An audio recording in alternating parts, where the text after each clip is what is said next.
आप सभी प्यारे स्टूडेंट का एक बार फिर से supreme classes Hindi medium YouTube channel में बहुत बहुत स्वागत है। आज हम आपके लिए क्लास 12th बायोलॉजी का जीवों में जनन चैप्टर 1 का ऑब्जेक्टिव सेट 2 लाए हैं। इससे पहले हमने एक वीडियो बनाया था ऑब्जेक्टिव सेट 1। अगर वो अभी तक आपने नहीं देखा तो आप लोग जाके देख सकते हैं। इसमें हम ऑब्जेक्टिव सेट 2 1 से 20 क्वेश्चन होंगे वो कराने वाले हैं। फुल्ली एनसीईआरटी बेस्ड ऑब्जेक्टिव होगा और बेसिक टू एडवांस यानी बिल्कुल बेसिक से एडवांस की ओर जाएंगे।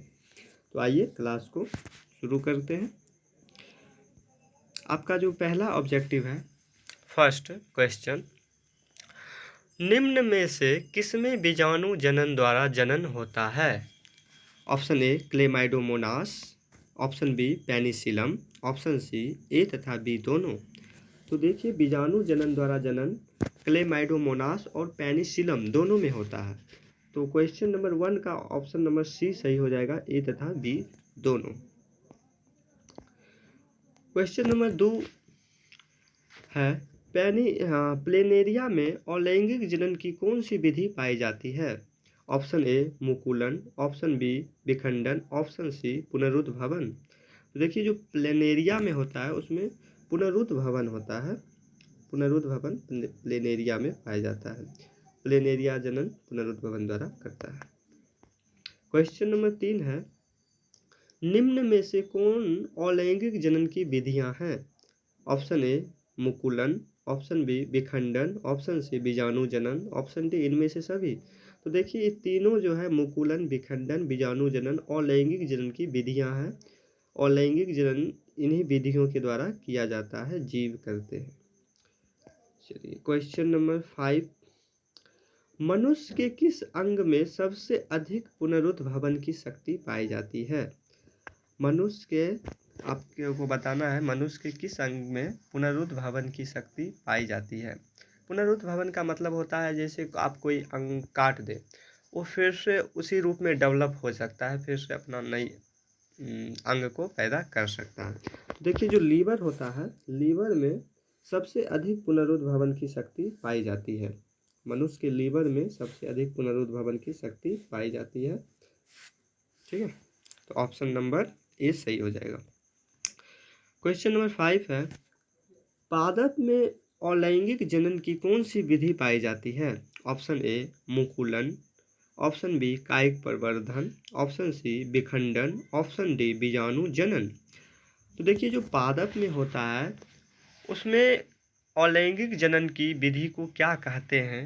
तो कायिक प्रवर्धन कहते हैं। कायिक प्रवर्धन शब्द केवल पादपों में अलैंगिक जनन की विधि के लिए प्रयुक्त किया जाता है।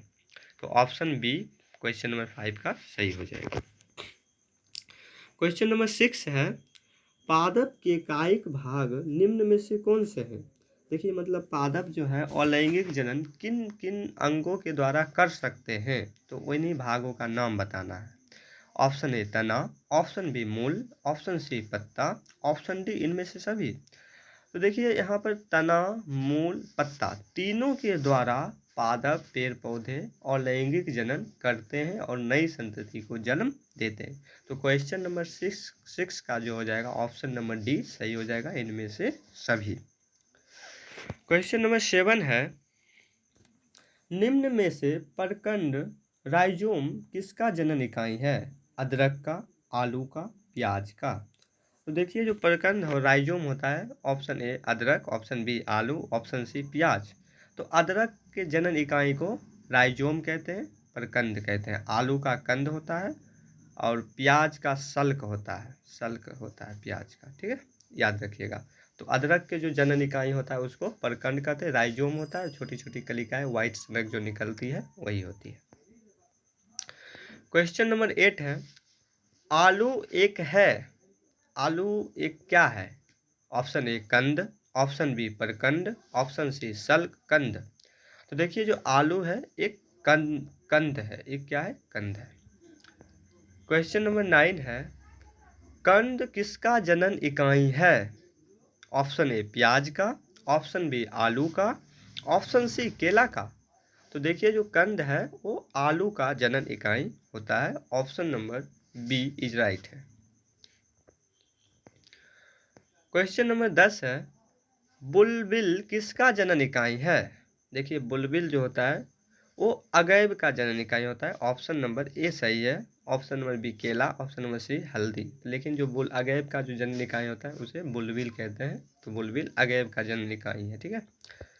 क्वेश्चन नंबर 11 है, ऊपरी भूस्तरी निम्न में से किसका जनन इकाई है? ऊपरी भूस्तरी निम्न में से किसका जनन इकाई है?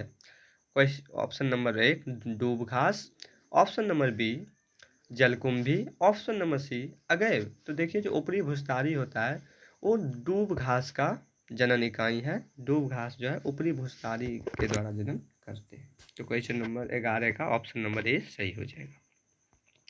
क्वेश्चन नंबर 12 है, जलकुंभी की जनन इकाई को क्या कहते हैं? भूस्तरी, ऊपरी भूस्तरी, भूस्तारिका, ऑफसेंट। तो देखिए जलकुंभी के जो जनन इकाई होता है उसे भूस्तरिका ऑफसेंट कहते हैं। ऑप्शन नंबर सी सही हो जाएगा। Option number C is right. Question number 13 है, बंगाल का आतंक किसे कहा जाता है? Option number A agave, option number B डूब घास, option number C water hyacinth यानी जलकुंभी। ये लोग आप लोग बहुत अच्छे से जानते होंगे। बंगाल का आतंक वाटर हाइसिंथ जलकुंभी के बारे में है। तो जलकुंभी को ही बंगाल का आतंक कहा जाता है। ये जलकुंभी जो है एक विदेशी पौधा है। इसे विदेश से लाया गया था सुंदर पुष्प और पत्तियों के कारण, और ये अलैंगिक जनन के द्वारा विधि अपनाता है और बहुत जल्दी जो है पानी के ऊपर फैलने लगता है। और ये क्या करता है, पानी के से ऑक्सीजन को खींच लेता है जलकुंभी, जिससे जलीय जीव मरने भी लगते हैं। तो इसे बंगाल का आतंक कहा जाता है क्योंकि ये बहुत जल्दी खारे पानी में विकसित होते हैं। क्वेश्चन नंबर 14 है, जलकुंभी वाटर हाइसिंथ कौन से पादप है? क्वेश्चन नंबर ऑप्शन नंबर ए जलीय पादप, ऑप्शन नंबर बी स्थलीय पादप, ऑप्शन नंबर सी दोनों, ऑप्शन नंबर डी इनमें से कोई नहीं।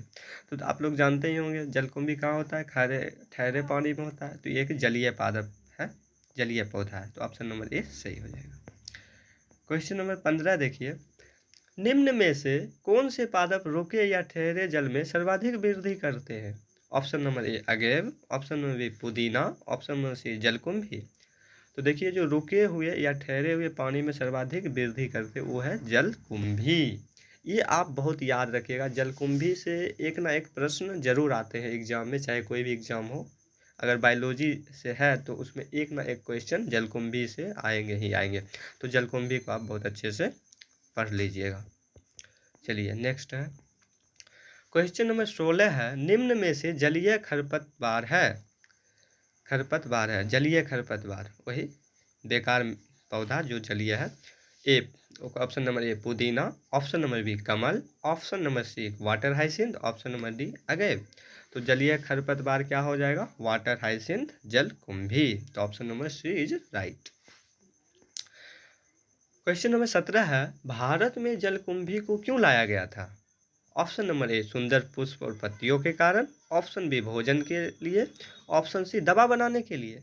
तो देखिए जो भारत में है जलकुंभी को हम आप पहले ही बता चुके हैं, जलकुंभी एक विदेशी पौधा है, उसे भारत में लाया गया था। क्यों लाया गया था? क्योंकि उसमें पुष्प जो होता है सुंदर और पत्ती सुंदर आकार के होता है, दिखने में अच्छे लगते हैं, इसीलिए उसे भारत में लाया गया था। लेकिन क्या पता ये भारत की एक बहुत बड़ी समस्या बन सकती है। तो अभी भी इसे बंगाल का आतंक ही घोषित किया गया, हो सकता है भारत का भी आतंक हो जाए। चलिए, तो इस भारत में जलकुंभी को क्यों लाया गया था? तो ऑप्शन नंबर ए सही हो जाएगा, सुंदर पुष्प और पत्तियों के कारण।